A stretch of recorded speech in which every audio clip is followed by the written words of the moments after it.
সকাল ছিল আমার জন্মদিন, তো অফিসে ছুটি ছিল, তাই জন্য আমি সকাল সকাল স্নান টান করে রেডি হয়ে প্রসাদ নিয়ে বেরিয়ে পড়েছিলাম এখানে পুজো দিতে যাওয়ার উদ্দেশ্যে। জন্মদিনের দিন পুজো না দিলে হয় বলো? কোনোবার তো হয়তো হয় যে আমি অফিস ছুটি পাই না বলে পুজো দিতে যাওয়া হয় না। তো এবার যখন ছুটি পেয়েছি তাই জন্য আমি চলে গিয়েছিলাম। আর গিয়ে দেখি তখন সবে মন্দির ওপেন করা হয়েছে আর পরিষ্কার পরিচ্ছন্ন করা হচ্ছিল আর মাকে সুন্দর করে ফুল দিয়ে সাজানো হচ্ছিল। তো আমি এখানে ঘুরে ঘুরে একটু নিজের ভিডিও বা মন্দিরের ভিডিও করে নিচ্ছিলাম।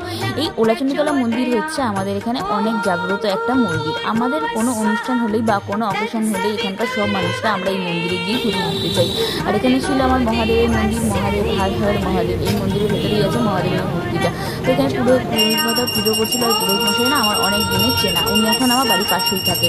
তো যাই হোক, ওনার সেই পুজো দেখতে আমার খুবই ভালো লাগে। কি সুন্দর শঙ্খ বাজাচ্ছিল, দেখো কি সুন্দর।